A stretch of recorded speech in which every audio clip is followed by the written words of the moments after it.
इस प्रेस वार्ता में आने के लिए आप सबका धन्यवाद। आज जिस संदर्भ में इस प्रेस वार्ता को रखा गया है, ये एक ऐसा विषय है जिसको गाहे बगाहे पिछले लंबे समय से आप में से तमाम साथी व्यक्तिगत तौर पर या सार्वजनिक तौर पर मुझसे ये सवाल पूछते आए थे कि आप गठबंधन किसके साथ करेंगे, किसके साथ आपका गठबंधन होगा। लंबे समय तक मेरा जवाब ये ज़रूर था कि चुनाव के वक्त ही गठबंधन पे फैसला लिया जाएगा, पर हाल फिलहाल के दिनों में कुछ राजनीतिक परिस्थितियां इस तरीके से बदली कि गठबंधन को लेकर कई चर्चाओं ने गति पकड़ी। और आज जब हम लोग गठबंधन की बात कर रहे हैं, उसकी औपचारिक घोषणा, खैर आप सब जान ही रहे हैं, उसमें कुछ औपचारिक का बचा नहीं है घोषणा करने के, पर कुछ विषय हैं जो आपके समक्ष मैं रखना चाहता हूं ताकि वो परिप्रेक्ष्य सबके दिमाग में स्पष्ट रहे। लोक जनशक्ति पार्टी, और मैं लोक जनशक्ति पार्टी रामविलास की नहीं, पार्टी के मूल स्वरूप की बात कर रहा हूँ, और मेरे नेता, मेरे पिता आदरणीय रामविलास पासवान जी के समय से पार्टी ने हमेशा अपने सिद्धांतों को, अपने विचारों को प्राथमिकता देने का काम किया और कभी भी कोई भी ऐसा समझौता नहीं किया जिसमें पार्टी के विचार या पार्टी के सिद्धांतों के ऊपर कोई आँच आए। 2014 में जब लोक जनशक्ति पार्टी एनडीए का हिस्सा बनी, उस वक्त भी हमारे नेता जिस गठबंधन में थे वो उस गठबंधन के साथ ही रहना चाहते थे, पर पार्टी के और संसदीय बोर्ड के, और उस वक्त क्योंकि मैं संसदीय बोर्ड का अध्यक्ष था, इस सुझाव को उन्होंने सम्मान दिया जब पार्टी ने ये ख्वाहिश हमारे नेता और उस वक्त के हमारे राष्ट्रीय अध्यक्ष आदरणीय रामविलास पासवान जी के समक्ष रखी कि हम लोग को एनडीए गठबंधन के साथ जाना चाहिए। और ये बात किसी से छुपी नहीं है कि 2014 में भी मेरी एक सक्रिय भूमिका थी। मैं चाहता था कि हम लोग एनडीए का हिस्सा रहें और हम लोग एनडीए का हिस्सा हम लोग बने। 2014 का चुनाव हो, 2015 का बिहार विधानसभा का चुनाव हो या 2019 का पुनः लोकसभा का चुनाव हो, ये तीनों चुनाव मजबूती से हम लोगों ने भारतीय जनता पार्टी के साथ रहते हुए एनडीए गठबंधन के तहत हम लोगों ने लड़ने का काम किया। 2020 में एक परिस्थिति ऐसी उत्पन्न हुई जब मुख्यमंत्री नीतीश कुमार जी एनडीए गठबंधन का हिस्सा बने। 2014 में भी इस बात को मद्देनजर रखना जरूरी है कि हमारे नेता ने एनडीए गठबंधन का हिस्सा बनना तब स्वीकार किया जब 2013 में मौजूदा प्रधानमंत्री आदरणीय नरेंद्र मोदी जी के प्रधानमंत्री पद की दावेदारी के नाम पर ही आदरणीय नीतीश कुमार जी उस गठबंधन से अलग हुए थे। हमारे नेता इस बात को लेकर स्पष्ट थे कि मुख्यमंत्री नीतीश कुमार जी के साथ किसी तरीके का कोई भी समझौता कभी संभव नहीं हो सकता। 2017 में जब रातों रात महागठबंधन छोड़कर मुख्यमंत्री नीतीश कुमार जी एनडीए गठबंधन का हिस्सा बने, उस वक्त भी वो असहजता हमारे नेता आदरणीय रामविलास पासवान जी में थी कि वो इस गठबंधन में नहीं बने रहना चाहते।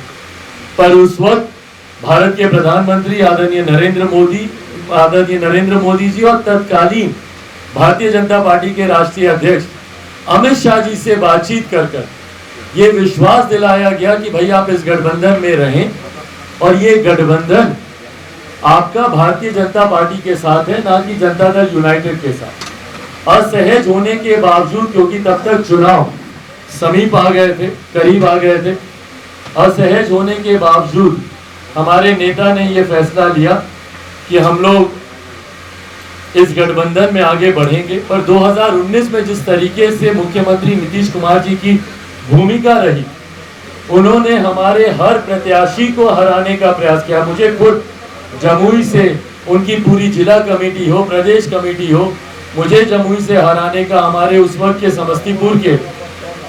समस्तीपुर से हमारे प्रत्याशी मेरे चाचा जी स्वर्गीय रामचंद्र पासवान जी, उनको हराने का प्रयास किया गया। कैसर साहब को खगड़िया से, तमाम प्रत्याशियों को उस वक्त हराने का प्रयास किया गया। उस वक्त एहसास हुआ कि ये एक ऑनेस्ट अलाय की भूमिका में मुख्यमंत्री नीतीश कुमार जी नहीं रह सकते। और उस वक्त पार्टी के द्वारा ये मंथन शुरू हुआ कि अब हम लोग को एनडीए से अलग हो जाना चाहिए, क्योंकि उसमें मुख्यमंत्री नीतीश कुमार जी हैं। और 2020 आते आते 2020 की शुरुआत में भी याद होगा, मैं बिहार फर्स्ट बिहारी फर्स्ट यात्रा पर मैं निकला था। उस वक्त हमारे नेता आदरणीय रामविलास पासवान जी उस वक्त जीवित थे। उनके रहते हुए ही मैं बिहार फर्स्ट बिहारी फर्स्ट यात्रा पर मैं निकला था, और जिसमें मुख्यमंत्री जी की कई गलत नीतियों को हम लोगों ने उस वक्त उजागर करने का काम किया। ये बातें मैं आप लोग के समक्ष इसलिए बता रहा हूँ क्योंकि कई बार ये भ्रम की स्थिति उत्पन्न की जाती है कि हम सब साथ लड़ना चाहते थे, तो ये फैसला चिराग के द्वारा अकेले लिया गया। ये तमाम बातें उस परिप्रेक्ष्य में आप लोग के समक्ष मैं रखने का मैं प्रयास कर रहा हूँ। तो हमारे नेता भी उस वक्त चाहते थे कि हम लोग इस गठबंधन से अलग हों, और 2020 आते आते तक भारतीय जनता पार्टी की वजह से नहीं, मुख्यमंत्री नीतीश कुमार जी से खिलाफत करते हुए, और उस वक्त भी इस बात को मैंने ऑन रिकॉर्ड कहा था कि भाजपा से मुझे कोई ऐतराज नहीं है, पर मुख्यमंत्री नीतीश कुमार जी का उस गठबंधन में रहना हम लोग को स्वीकार्य नहीं है। और हम लोगों ने गठबंधन से अलग हुए, पर किसी दूसरे गठबंधन की तरफ हम लोग नहीं गए। ये पुनः हमारे नेता के उन सिद्धांतों का प्रतिबिंब है, जब उन्होंने समझौते राजनीतिक लाभ के लिए नहीं किए, सिद्धांतों के लिए किए। राजनीतिक लाभ के लिए अगर मैं समझौता 2020 में करता तो पहले तो एनडीए से ही अलग नहीं होता, और अगर एनडीए से उस वक्त में अलग नहीं होता, जितनी सीटें ये लोग मुझे लड़ने के लिए दे रहे थे उतनी लड़ता, अधिकांश जीतता। बिहार में मेरे 4 मंत्री होते, खुद 2020 से मैं केंद्र सरकार में मंत्री होता, या अगर किसी वैकल्पिक गठबंधन की ओर भी जाता तब भी राज्य सरकार में एक मजबूत स्थिति में मैं उस वक्त होता। पर ये तमाम फैसले अपने सिद्धांतों, अपने विचारधारा के आधार पर लिए गए। ये समझौता ना मेरे नेता, मेरे पिता ने कभी किया था, ना ये समझौता चिराग पासवान कभी करेगा। 2020 का फैसला और उसके परिणाम आप सबके समक्ष है। यकीनन जहां पे हम लोग को बेहतर प्रदर्शन की उम्मीद थी, पर अकेले लड़ने के बावजूद, जहां पे हम लोग के अलावा शायद ही कोई और दल ऐसा होगा जो अकेले लड़ रहा होगा, कोई 4 झंडे के साथ, कोई 3 झंडे के साथ, अलग अलग सब लोगों ने चुनाव लड़ा, पर उसके बावजूद लोक जनशक्ति पार्टी रामविलास को जहां 6% का मत मिला, एक हमारे विधायक जीते जिन्हें पुनः अपने कार्यशैली के अनुरूप मुख्यमंत्री जी ने तोड़ने का कार्य किया, तो वही मुख्यमंत्री जी की अधिकांश सीटों पर उनको मजबूत नुकसान पहुंचाने का काम लोक जनशक्ति पार्टी के द्वारा किया गया। उस वक्त भी एक ही रूप में थी, मूल स्वरूप में ही थी लोक जनशक्ति पार्टी। बहरहाल उसके बाद भी समय समय पर हम लोगों ने मुद्दों के आधार पर भारतीय जनता पार्टी का समर्थन हम लोगों ने हमेशा किया। आप सब ने कई बार इस बात को कहा कि मैंने प्रधानमंत्री जी या केंद्रीय गृह मंत्री जी या भारतीय जनता पार्टी की कभी खिलाफत मैंने नहीं की। उसके कारण भी रहे, कई बार मुझे उकसाया भी गया, कई परिस्थितियां मेरे सामने रखी गई कि भाई आपका तो घर खाली करवा दिया, तो आपकी तो पार्टी तोड़ दी, तो आपका तो परिवार तोड़ दिया, फिर भी आप, क्योंकि ये सब सवाल अभी आएंगे आपकी तरफ से, मैं पहले ही इस पर एक स्पष्टता दे रहा हूँ, जब आप पूछेंगे मैं पुनः दोहराऊंगा।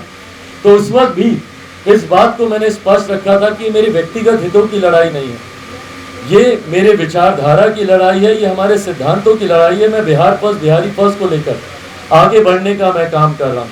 ऐसे में मेरे मुख्यमंत्री की 7 निश्चय नली गली बनाने से भैया बिहार का विकास नहीं होता। हुआ होता तो 18 साल से जो प्रदेश के मुख्यमंत्री हैं उनको आज बिहार को इस बदहाल परिस्थिति में नहीं देखना पड़ता। आज बिहारी जिस परिस्थिति में बिहार में जी रहे हैं, ये आज़ादी के 75 साल के वाला एक राज्य नहीं हो सकता। तो कहीं ना कहीं मुख्यमंत्री जी की गलत नीतियों के हम लोग खिलाफ रहे। 2020 में उसी के आधार पर हम लोगों ने चुनाव लड़ने का हम लोगों ने काम किया, और उस वक्त भी जब हम लोग अलग हुए, भारतीय जनता पार्टी का और प्रधानमंत्री जी का समय समय पर रहकर मैंने समर्थन उनकी नीतियों का, हर उस नीति का जो हमारे सिद्धांतों के आधार पर रही, मजबूती से हम लोगों ने समर्थन किया। कई बार तंज के तौर पर मेरे ऊपर हनुमान का भी का नाम दिया गया, पर्यायवाची नामों से मुझे बुलाया गया। इन तमाम बातों को सहजता से स्वीकारते हुए मैंने कभी इस बात से परहेज नहीं रखा कि मेरा प्रधानमंत्री नरेंद्र मोदी जी के प्रति व्यक्तिगत तौर पर और एनडीए की नीतियों के साथ लोक जनशक्ति पार्टी रामविलास की नीतियों का सहजता के तौर पर एक संबंध हमेशा से रहा है। और उस संबंध को बीते दिनों बिहार में जो उपचुनाव हुए उसमें भी मैंने निभाया। एनडीए से अलग होने के बावजूद भी तीनों उपचुनाव में भारतीय जनता पार्टी के पक्ष में हम लोगों ने प्रचार किया, जिसमें कुर्मी और गोपालगंज की सीट हम लोग जीते। वहीं मोकामा वाली सीट जो वैसे ही बहुत कठिन कही जा रही थी, बट उसका जो एक हार का मार्जिन बड़ा होता, उसको कई हद तक हम लोगों ने सीमित करने का काम किया।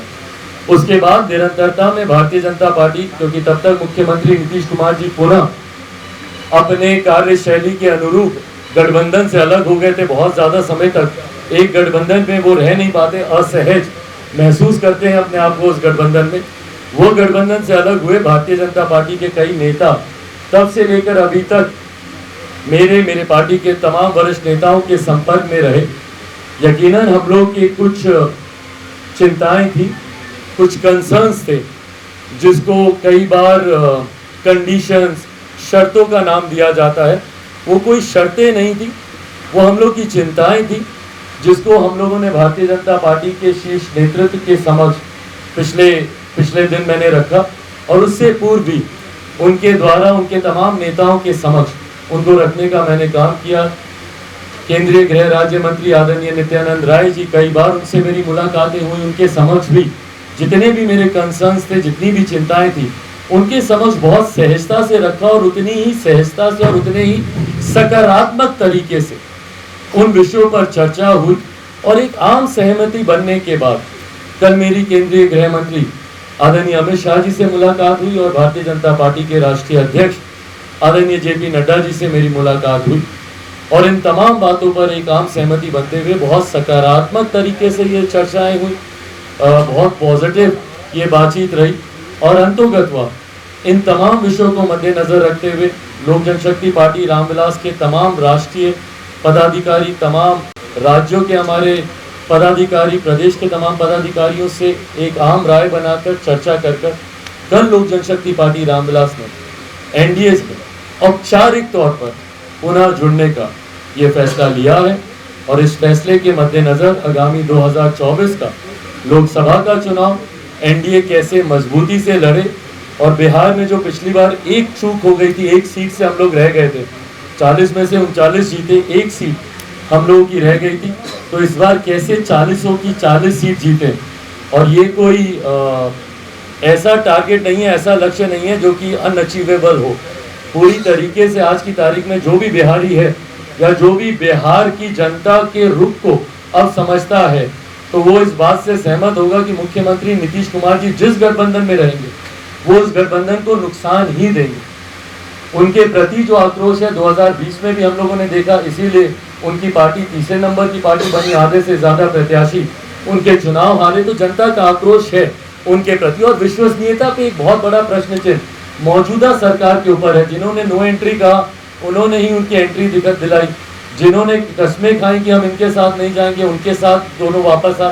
तो व्यक्तिगत महत्वाकांक्षाओं के लिए बना हुआ बिहार में ये महागठबंधन जनता को कम से कम स्वीकार्य नहीं है। और ये मेरे विश्वास को बढ़ाता है कि आने वाले लोकसभा के चुनाव में एनडीए गठबंधन मौजूदा प्रधानमंत्री आदरणीय नरेंद्र मोदी जी के कुशल नेतृत्व में 40 की 40 सीटें में बिहार से मैं बोल सकता हूं, बाकी राज्यों में भी यकीनन बेहतर प्रदर्शन रहेगा, बट बिहार से 40 की 40 सीटें हम लोग जीतेंगे। और 2025 में बिहार में एनडीए की सरकार, और ये वो एनडीए की सरकार नहीं जो चुनी तो जाती है एनडीए के साथ पर चलाई जाती है महागठबंधन के साथ, एक ऐसी एनडीए की सरकार जो माइनस नीतीश कुमार जी के होगी, और एक स्थिर सरकार 2025 में बिहार को मिलेगी। इसी के साथ ये औपचारिक घोषणा कि लोक जनशक्ति पार्टी रामविलास अब एनडीए का मजबूत हिस्सा है, ये आज आप लोगों के समक्ष मैं करता हूँ। अब अगर आप लोगों को कोई सवाल है।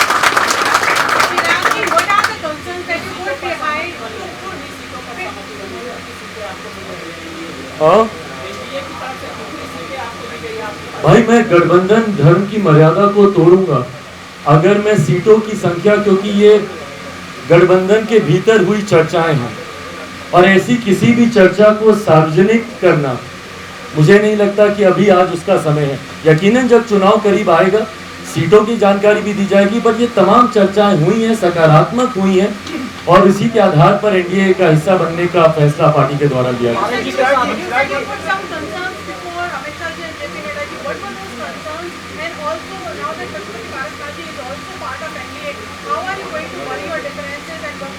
Well, of course, I had a few concerns, and those concerns were concerning, yes, my vision document primarily that comes from the state of Bihar. Bihar was Bihari first, because I was not allowed, because Last time also I wanted to have a common minimum program in Bihar, where this, my Bihar First, Bihari First should be the part of the government agenda, because I don't believe that Sat Nishchay can do any good for the state development. So definitely yes, that was one of the concerns. Lok Sabha seats definitely was one of the concerns. Vidhan Sabha was one of the concerns, and all these concerns were well addressed by the senior leadership of Bharatiya Janata Party. Sir, ये हाल में आपने बोला है कि हाजीपुर से आप चुनाव लड़ने की आपने इच्छा जाहिर की है 2024 में, क्या अभी भी आप इस अपने बयान पर कायम है कि हाजीपुर से आप चुनाव लड़ेंगे 2024? जी बिल्कुल, मैं उस पर कायम हूँ. Sorry, I miss the second part of your question.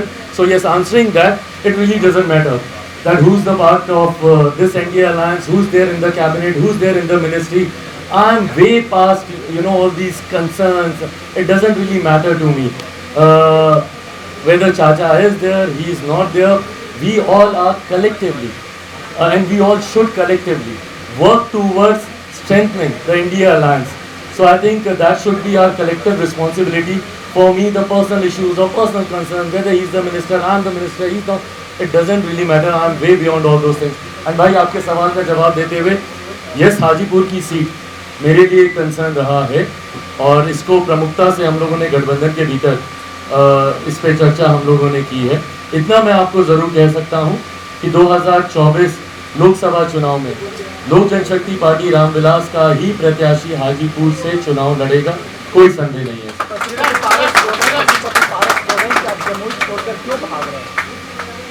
भाई, वो जितने भी आरोप मुझ पे लगाएं, वो मुझसे बड़े हैं. वो माने नहीं माने, मेरे वो चाचा थे, हैं, रहेंगे. इस रिश्ते को कोई नहीं बदल सकता. मेरे पिता के जाने के बाद मैंने उनमें ही पिता की छवि को देखा है, और वो सम्मान उनके प्रति मेरा आज भी है. इसीलिए आज तक 2 साल बीत गए भाई, मैंने कभी भी अपने चाचा जी पर, अपने भाई पर कभी कोई टिप्पणी मैंने नहीं की, ना ही मैं करूँगा. वो उम्र में मुझसे बड़े हैं, मुझे जो कहना चाहें, डांटना चाहें, जो भी करना चाहें, वो मुझसे बड़े हैं, वो कर सकते हैं. मैंने उनकी किसी बात पर ना मैंने कभी टिप्पणी की, ना मैं करूँगा. बट हाँ, कभी कभी दुख अफसोस मुझे ज़रूर होता है जब वो इस तरीके की बातें मेरे बारे में कहते हैं.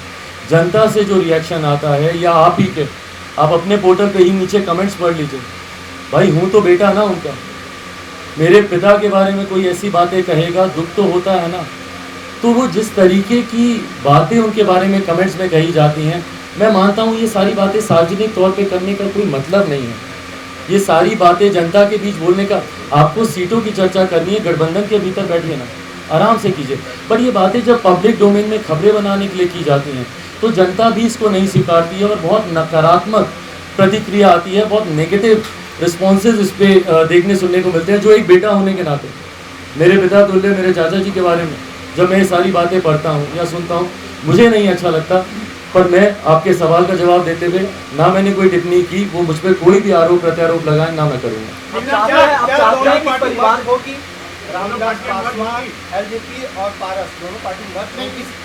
भाई, मैं जिस परिवार से आता हूँ, उस परिवार में ये तमाम फैसले परिवार के बड़े लेते हैं. मेरे पिता जब तक जीवित थे, ये तमाम फैसले उनके द्वारा लिए जाते थे. उसके बाद परिवार के फैसलों की जिम्मेदारी परिवार के सबसे बड़े सदस्य मेरे चाचा जी की है. तो कोई साथ आएगा नहीं आएगा, ये फैसला लेने का अधिकार सिर्फ उनके पास है. और मुझे लगता है वो ये फैसला ले चुके हैं, और कई बार इसकी घोषणा भी कर चुके हैं. उन्होंने तो यहाँ तक कहा कि सूरज पश्चिम से उग जाएगा, पर चिराग से मेरा कोई समझौता नहीं होगा. तो मुझे लगता है कि वो फैसला ले चुके हैं. मेरा सवाल ये कि आप 40 सीट जीतने की बात कर रहे हैं बिहार में, एनडीए को मजबूत करने की बात कर रहे हैं, तो आपको लगता है कि बिना मर्जर के आप दोनों पार्टी को, लोक जनशक्ति पार्टी फिर से अपने पुराने रूप में आ जाए? Of course not. मुझे नहीं लगता कि ऐसी कोई कंडीशंस अप्लाइड होने की ज़रूरत है. जनता का विश्वास आप पर होना सबसे बड़ी प्राथमिकता है. और आज की तारीख में भाई, मैं बड़ी बात नहीं कर रहा. अगर मैं कर रहा हूँ तो प्लीज़ आप में से कोई मुझे टोक ज़रूर दीजिएगा. बट जो रिस्पॉन्स लोक जनशक्ति पार्टी रामविलास को आज की तारीख में मिल रहा है, या जिस कार्यक्रमों में मैं जा रहा हूँ, या जिन सभाओं में मैं जा रहा हूँ, और तस्वीरें झूठ नहीं बोलती, ये कहा जाता है. मैं तो तस्वीरें नहीं, मैं तो वीडियोस डालता हूँ, क्योंकि तस्वीरें कभी कभी किसी एक एंगल से ली जाती हैं तो भीड़ अच्छी दिखती है. मैं तो वीडियोस अपने सोशल मीडिया प्लेटफॉर्म पे मैं डालता हूँ. तो अगर आप उनको आधार बनाए, तो जो एक जन समर्थन लोक जनशक्ति पार्टी रामविलास को मिल रहा है, और राष्ट्रीय स्तर पर यकीनन भारतीय जनता पार्टी और प्रधानमंत्री जी का एक अपना प्रभाव रहा है. कलेक्टिवली मुझे लगता है कि हम लोग एक इतनी स्ट्रॉन्ग ताकत हैं जो आने वाले समय में लोकसभा के चुनाव में हमारे एनडीए गठबंधन को एक क्लीन स्वीप बिहार से कम दे सके। आरएस जी बोल रहे हैं कि अभी भी आपका लालू यादव तेजस्वी यादव के साथ का। भाई आपका लक्ष्य क्लियर होना चाहिए। आज की तारीख में मेरे प्रदेश के मुख्यमंत्री नीतीश कुमार जी हैं, तो मैं क्यों अपनी शक्ति को बांटूं किसी दूसरे को टारगेट करने के लिए। 18 सालों से जो आपके प्रदेश के मुख्यमंत्री हो, जवाबदेही उन्हीं की बनती है ना।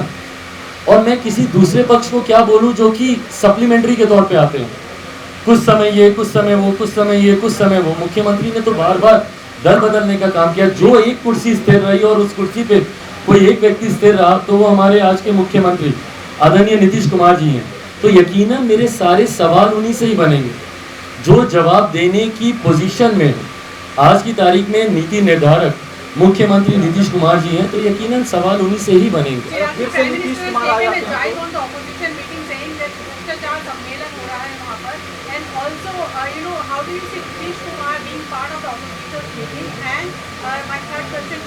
Please go one by one. I'll come to the third one because then it skips my mind. So yes, to begin with the Prime Minister's comment, I absolutely agree. Yes, it is. And it's needless to say, I mean, I'm not here with the statistics ki, who's corrupt, who's not corrupt, or who's done what, ghodwala or not.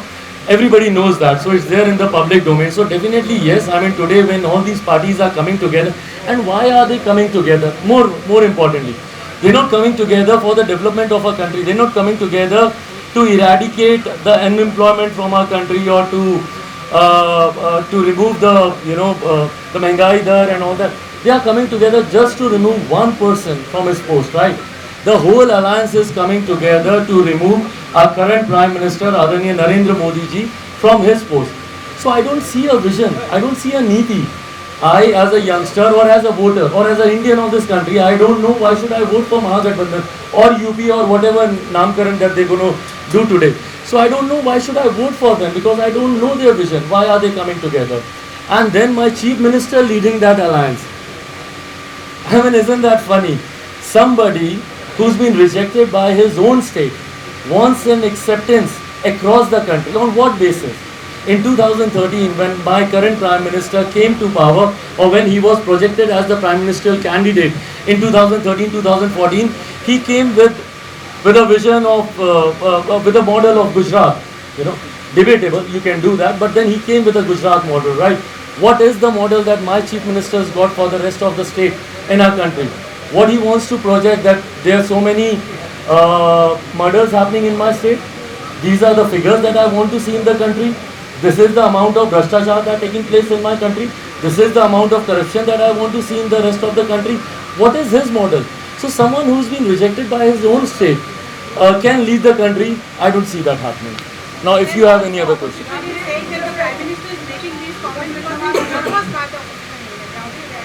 Well, I mean, they have nothing else to say, so eventually this is what they are left to say. I would prefer hearing better arguments from their side, better agendas from their side, how they want to cope with the so-called situation which they keep highlighting of unemployment, of महंगाई. So I want to hear those things from them as an opposition, not just targeting one person.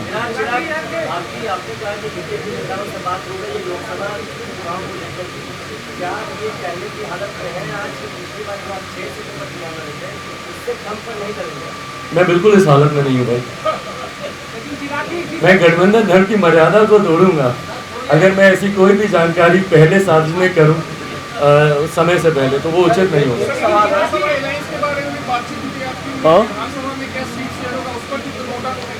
भाई जैसा मैंने कहा कि जितने मेरे concerns हैं सारे कंसर्न्स को एड्रेस किया गया. Definitely Vidhan Sabha was one of them. Very positively.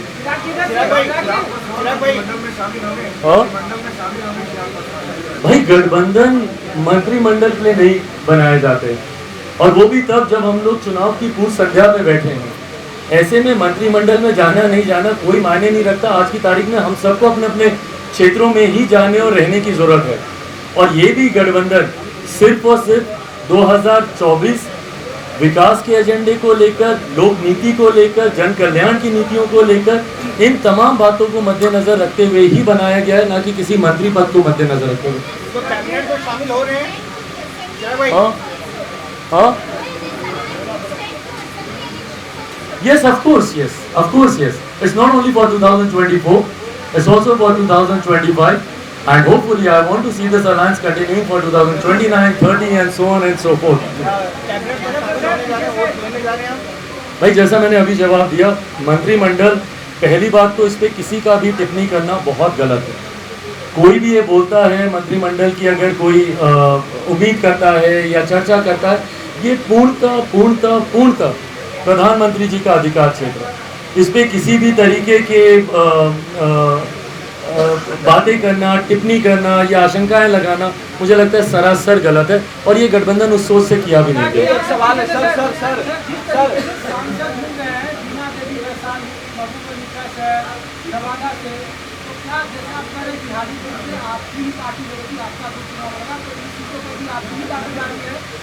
भाई बिल्कुल 2019 में हम ही लोगों ने, और जब मैं हम लोग की मैं बात करता हूँ, मैं इस चीज़ को भी एक बार और स्पष्ट कर दूँ, उस वक्त अलायंस में लोक जनशक्ति पार्टी का प्रतिनिधित्व या हमारे नेता आदरणीय रामविलास पासवान जी का प्रतिनिधित्व कौन कर रहा था गठबंधन की चर्चाओं में?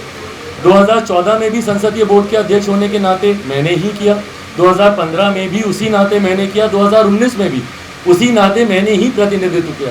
तो 2019 की जो सीटें लोक जनशक्ति पार्टी को मिली, वो लोक जनशक्ति पार्टी संसदीय बोर्ड जिसका अध्यक्ष उस वक्त मैं था, उसी के आधार पर वो सीटें मिली।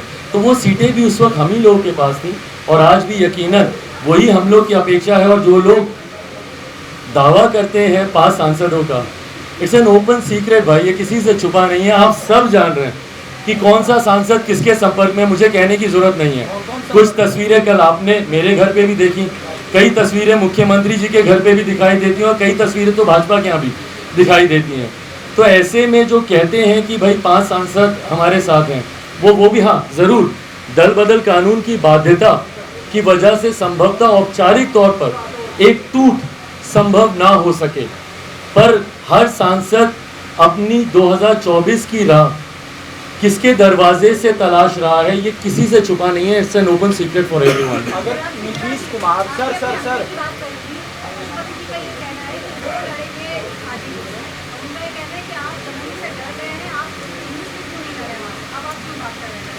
देखिए, जैसा मैंने कहा कि मैं चाचा की बातों पे कोई टिप्पणी करता नहीं हूँ। वो बड़े हैं, वो मुझे डरपोक बोलें,